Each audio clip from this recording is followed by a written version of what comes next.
Me diz uma coisa, o seu escritório faz projetos pro bono? Está começando mais um episódio do Juridicast, o seu podcast de marketing jurídico. Eu sou Leandro Ramos e tenho a satisfação de receber o Marcos Fuchs, do Instituto Pro Bono. O Marcos é advogado formado pela PUC e atua como diretor executivo do Instituto Pro Bono desde 2001, fomentando o ideal da advocacia de interesse público pelo Brasil. E também fortalecendo a relação com advogados, escritórios e departamentos jurídicos que têm esse ideal de melhoria ao acesso à justiça. Marcos, seja muito bem-vindo ao Juridicast. Eu que agradeço o convite, é uma honra conversar com você, com todo o seu público do Juridicast. Leandro, acho que vamos ter uma conversa muito boa e fomentar um pouco mais a advocacia pro bono e entender o porquê eu estou aqui, porquê nós estamos conversando sobre esse tema. Com certeza, Marcos. E para quem não conhece o Instituto Pro Bono, qual que é o propósito do Instituto? Vamos lá, Leandro. Nós fomos fundados em 2001 por um grupo de 35 advogados que tinham a percepção da necessidade do Brasil organizar uma advocacia de interesse público, de organizar uma advocacia pro bono. O Brasil sempre teve essa tradição de advogados trabalharem de graça, de advogados trabalharem de forma gratuita. Eu vou voltar um pouco e eu posso citar o Luiz Gama. Luiz Gama, filho de escravos, vendido pelo pai. Ele trabalhou num escritório de advocacia, ele frequentava como aluno ouvinte as aulas de direito do Largo São Francisco e lá ele se apaixonou pelo direito. E se apaixonando pelo direito, ele foi trabalhar com Rui Barbosa e os dois trabalharam pela abolição da escravatura. Então nós temos o primeiro advogado que eu posso me lembrar no Brasil, do Luiz Gama, fazendo advocacia pro bono, seguido pelo Rui Barbosa, que muito fez por inúmeras pessoas que não tinham como patrocinar suas causas, pagar honorários de advogado. Isso ele foi sucedido por Sobral Pinto e depois por inúmeros advogados criminalistas. José Carlos Dias consta que defendeu mais de 1.000 presos políticos, padres missionários, atuando de forma pro bono. Temos outros grandes advogados, Fábio Conder Comparato, temos Márcio Tomás Bastos, Miguel Reale Júnior, inúmeros advogados que fizeram isso, Maris de Oliveira, e que sempre trabalhavam, Alberto Toron, fazendo júri de graça, defendendo aqueles que não podiam constituir um advogado. E o Instituto Pro Bono, entrando na sua pergunta, simplesmente organizou essa boa prática da advocacia de interesse público. Nós montamos em 2001 o primeiro clearinghouse. O clearinghouse é uma ferramenta onde nós recebemos as demandas de inúmeras organizações do terceiro setor e repassamos isso para os nossos advogados. Hoje o Instituto tem mais de 70 escritórios que doam seu tempo, que são voluntários do Instituto. Nós temos mais de 4.000 advogados, mais de 10 departamentos jurídicos corporativos. Então nós usamos de toda essa força do bem, para ajudar inúmeras organizações do terceiro setor. São mais de 1.600 organizações que nós beneficiamos. ONGs que cuidam de matéria de interesse ambiental, de cultura, de esporte, de lazer, que cuidam de comunidades indígenas, de quilombos, de crianças e adolescentes, enfim, aquela gama das ONGs que o Brasil tem e que precisam de um apoio. Perfeito, Marcos. Você que já explicou um pouquinho, mas o que significa na prática exercer a advocacia pro bono? Pro bono é uma expressão que vem do latim. Perfeito. Significa para o bem. Na prática, Leandro, é o advogado que ele vai doar o tempo dele, ele vai abrir o escritório dele, eu uso muito essa expressão, ele vai abrir o coração dele e ele vai fazer uma causa de graça. Ele vai trabalhar sem receber honorários, ele vai trabalhar por um ideal de ajudar o próximo. É a solidariedade, é o voluntariado. Isso tem uma grande influência do modelo americano. Nos Estados Unidos, o grau de solidariedade da sociedade americana, desde os tempos de Alec Tocqueville, é muito grande. E isso também foi repassado no ambiente dos escritórios de advocacia e dos advogados americanos. Para você ter uma ideia, o jovem que se forma no estado de Nova York, ele, antes de receber a OAB dele, a New York Bar Association, a carteirinha dele, ele vai ter que comprovar 60 horas de advocacia pro bono. E um juiz vai analisar e vai verificar se ele fez isso. E aí ele vai receber a carteira dele e ele vai se lembrar para o resto da vida que ele fez 60 horas de advocacia pro bono. Ou seja, é uma obrigação nos Estados Unidos. E eu não sei se aqui no Brasil um dia vai ser uma obrigação, mas é uma obrigação que está vindo do coração das pessoas e que é uma coisa bacana, é uma coisa muito bonita. Você trouxe o exemplo americano, Marcos, e o conceito da advocacia aqui pro bono no Brasil, ele está consolidado ou ainda existem controvérsias sobre esse assunto? Tem um pouco de controvérsias, acho que você detectou um tema importante. Tá. Quando o Instituto Bono foi fundado lá atrás, em 2001, agosto de 2001, nós reunimos esses 35 advogados e conversamos, olha, acho que vocês todos já ganharam muito dinheiro, estão ganhando dinheiro, e acho que está na hora de mudar um pouco essa mentalidade e ajudar o Instituto Pro Bono, que nós vamos repassar essa hora para quem precisa. Vamos embora? Todo mundo falou, vamos embora. E houve, acho que, um desentendimento, uma má interpretação por parte da Ordem dos Advogados do Brasil, Seccional São Paulo, que entendeu que nós estávamos captando o cliente, que isso seria uma concorrência desleal. Onde já se viu, o Estado de São Paulo possui 48 mil dativos e agora vem esses advogados querendo fazer pro bono, sem contar a PAJ, Procuradoria de Assistência Judiciária, que depois foi sucedida pela Defensoria Pública, podemos conversar depois, que também atende a população carente. Então, nós temos aí uma questão com o Instituto Pro Bono, com a Advocacia Pro Bono. Então, não tivemos um começo muito feliz. Foi um começo bastante difícil. Isso foi levado ao Conselho Estadual e votado pela possibilidade da permissão de fazer advocacia pro bono em agosto de 2002, um ano depois. E nisso houve questionamento a escritórios, diligências. Foi um período muito, muito difícil. E a OAB, numa votação apertada, em agosto de 2002, decidiu por bem permitir a advocacia pro bono somente, isso é importante, Leandro, somente para entidades comprovadamente carentes do terceiro setor. Entidades que não podiam, que não podem constituir um advogado.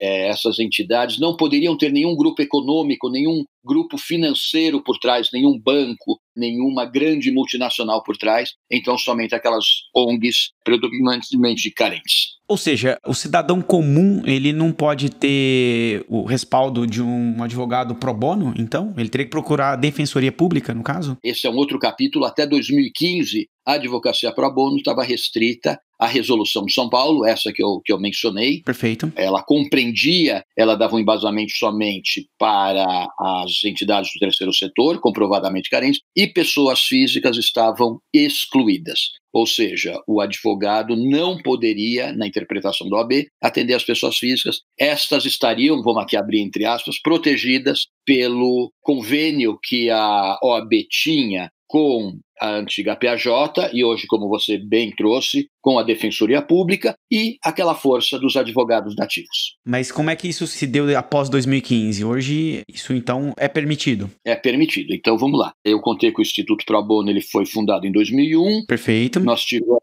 esse pequeno questionamento da OAB até 2002. E de 2002 até 2015, Leandro, todo o Instituto Pro Bono trabalhou pela permissão da advocacia pro bono para pessoas físicas. O ex-ministro Celso de Mello já falou certa vez, infelizmente no Brasil existem pobres para todos. Não queremos que ninguém tenha o monopólio da pobreza. Então, nós trabalhamos com o ideal de atender essas organizações e fomentar e discutir a possibilidade de advocacia pro bono para pessoas físicas. Então fomos em faculdades, conversamos com estudantes, conversando com advogados, recebemos apoio de inúmeros escritórios e eu visitei inúmeras seccionais da OAB de norte a sul do Brasil e levando o ideal da advocacia pro bono.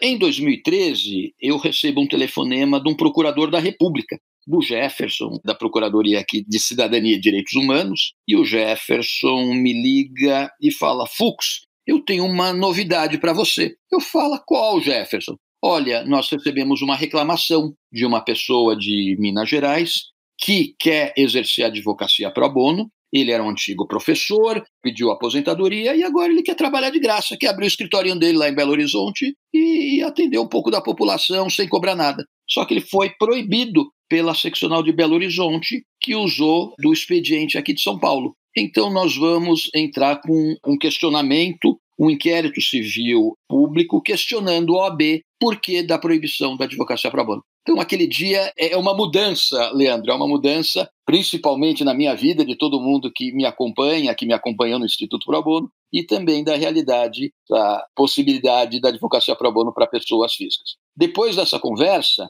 nós recebemos a informação que o Conselho de São Paulo era incompetente para receber essa notificação do Ministério Público, que isso tinha que ser endereçado para Brasília, e aí nós, recebendo essa notícia, decidimos, em janeiro de 2013, então, aquele telefonema aconteceu em dezembro de 2012, e aí nós organizamos, no âmbito do Ministério Público Federal, a primeira audiência pública para se discutir a advocacia pro bono. Isso foi um sucesso. Nós tivemos um Ministério Público, um auditório lotado, onde as pessoas ficavam com senha do lado de fora para participar dessa conversa. Convidamos o ministro Gilmar Mendes, que veio a esse evento, convidamos o secretário nacional da Reforma do Judiciário, Flávio Crotti, que também veio ao evento, o chefe da DPU aqui de São Paulo, a professora Flávia Piovesan, e o mais bonito daquilo, Leandro, a quantidade de advogados que estavam lá presentes. Inúmeros advogados. Márcio Tomás Bastos, nós tivemos o Dr. Mariz de Oliveira, Alberto Toron, Rubens Naves, Belisário, Miguel Reale Júnior, inúmeros advogados, se eu esqueci aqui de alguém, Flávia Regina de Souza, nós tivemos a presença de jovens, de estudantes que vibravam. E, infelizmente, a OAB não se fez representar naquele evento. O professor Oscar Vilhena Vieira, um ex-ministro José Carlos Dias, foi um momento emblemático, eu acho que foi um dos momentos mais bonitos do Instituto Pro Bono e da advocacia pro bono. Esse evento encerrou no final da tarde e uma semana depois eu recebi um telefonema do presidente aqui da OAB de São Paulo, Marcos da Costa, falando, olha, Fux, vamos conversar.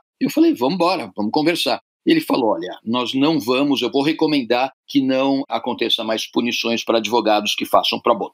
2 semanas depois eu recebo o telefonema do presidente do Conselho Federal, Marcos Vinícius Hurtado. Falou, Fux, eu quero conversar com você. E lá fui eu para Brasília conversar com o presidente do Conselho Federal, que me recebeu, e eu expliquei, olha, presidente, eu já vim aqui 3 vezes. Eu já estive aqui 3 vezes e nessas 3 vezes não aconteceu absolutamente nada. E ele falou, não, Fux, comigo vai ser diferente, eu vou montar uma comissão, eu vou desarquivar esse expediente e nós vamos, com certeza, conseguir transformar esse ideal, não seu, mas da sociedade, da cidadania, dos direitos humanos, um ideal de Estado democrático de direito, de democracia, em realidade. E aí foi constituída essa comissão no âmbito do Conselho Federal, com 12 ou 14 conselheiros do Brasil inteiro e que apresentaram em abril ou maio de 2015 uma previsão da advocacia pro bono no Código de Ética e Disciplina. Então, é mais ou menos essa história. Em 2015, nós tivemos isso aprovado pelo Conselho Federal,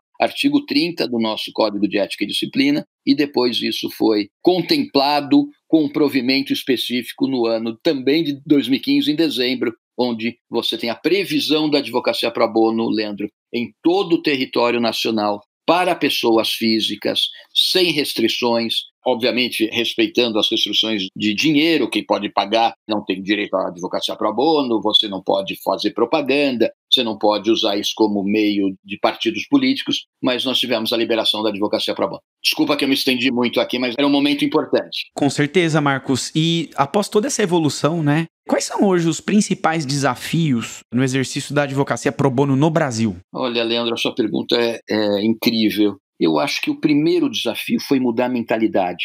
Foi você construir um ideal de que os escritórios têm o dever de pagar um pouco essa conta da falta do acesso à justiça no Brasil. Acho que é um dever cívico. E aí essa mudança de mentalidade aconteceu. Aconteceu aqui com os principais escritórios de São Paulo, escritórios médios, escritórios pequenos, inúmeros advogados e advogadas, departamentos jurídicos corporativos.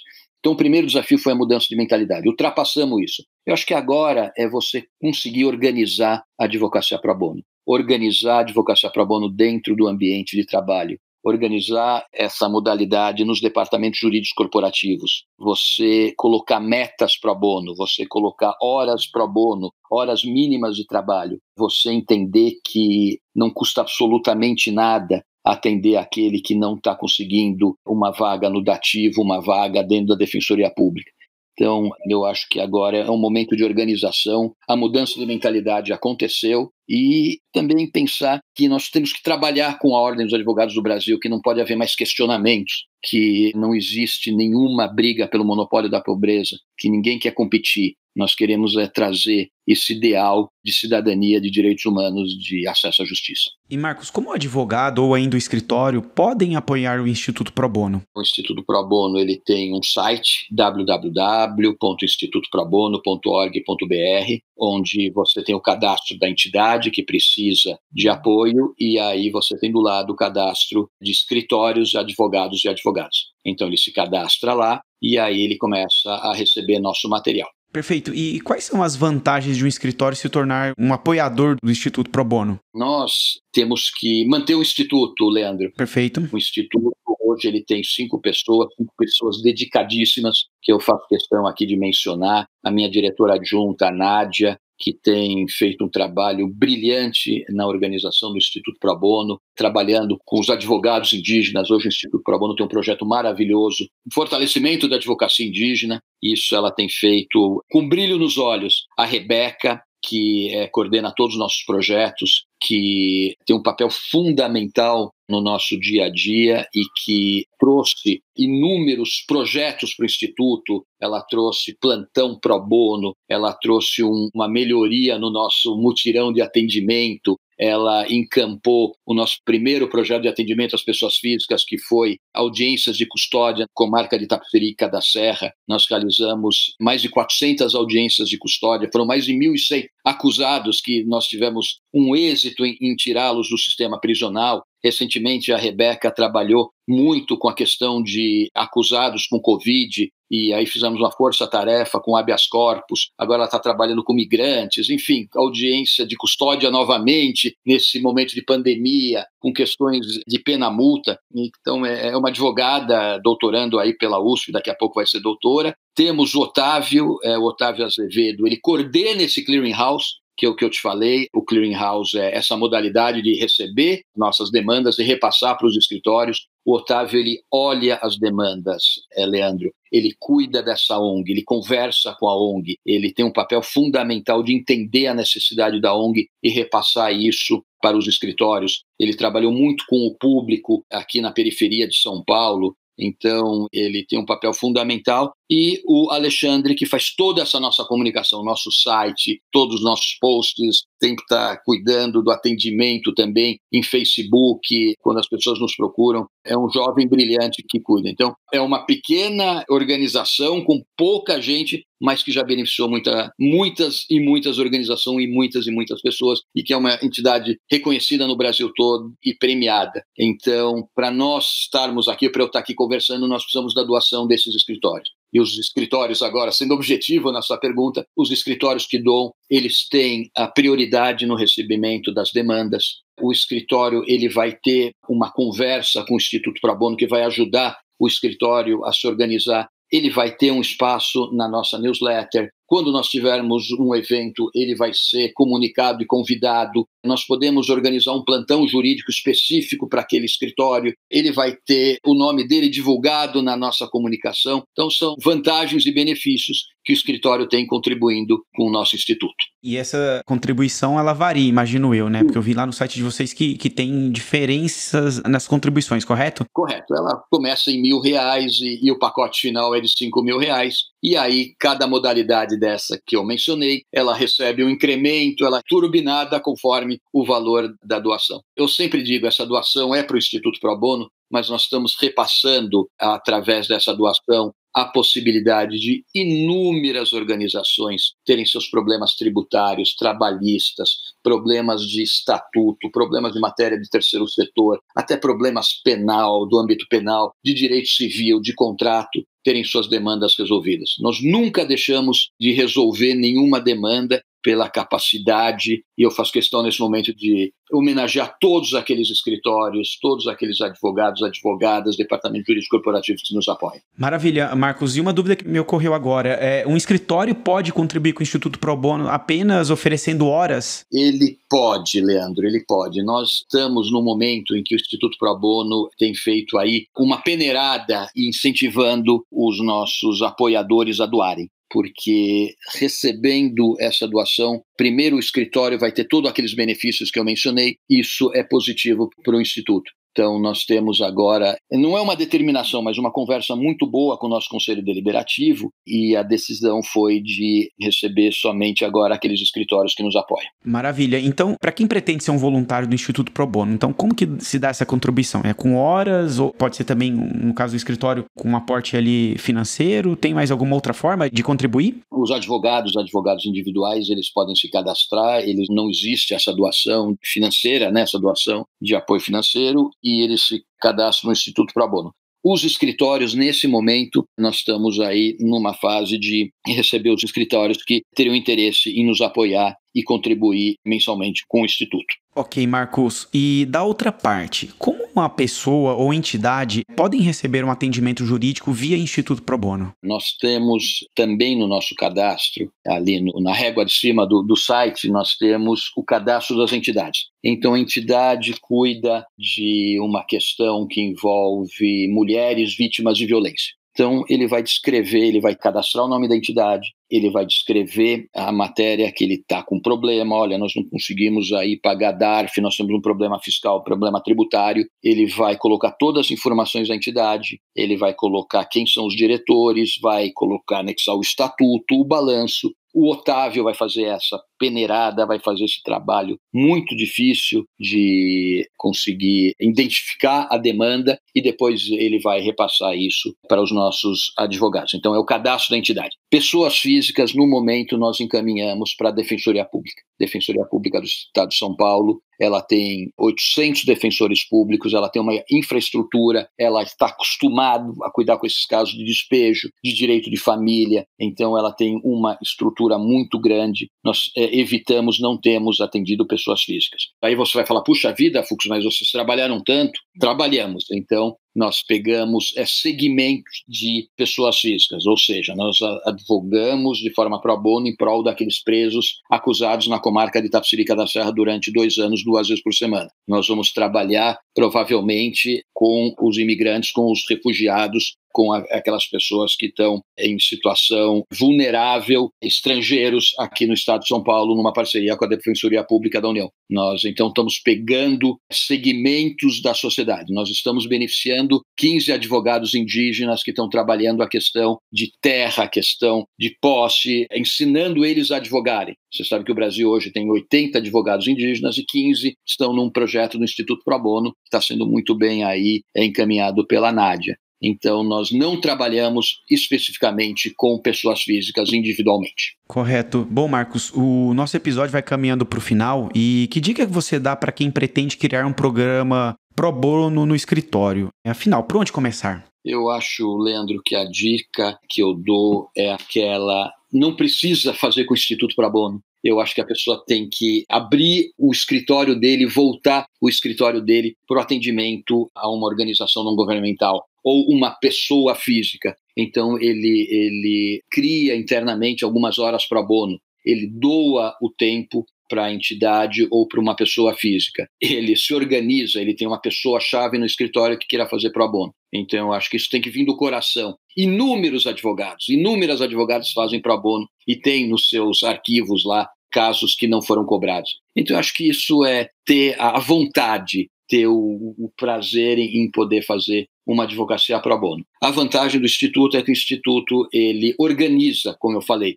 nós organizamos a vida do escritório, nós damos algumas diretrizes e nós cuidamos de casos, nós recebemos casos que são casos que vão para o escritório de forma arrumada, de forma organizada e que facilita a vida deles. Mas não existe obrigatoriedade nenhuma. Quem quiser fazer pro bono, eu só posso agradecer. Estamos melhorando um pouco o acesso à justiça no Brasil. Com certeza. Muito bom, Marcos. Gostaria de agradecer a sua participação aqui no Juridicast. Foi um prazer tê-lo aqui com a gente. Eu que agradeço. Para mim foi uma honra. Estou à inteira disposição de você, desse projeto maravilhoso. Você está doando o seu tempo por uma causa muito nobre. Eu só posso agradecer. Eu que agradeço, Marcos. Gostou desse podcast? Então compartilhe o episódio nas redes sociais e acompanhe o Juridicast, produzido pela agência Javali, especialista em marketing jurídico. Um grande abraço e até a próxima quarta-feira, às 7 da manhã.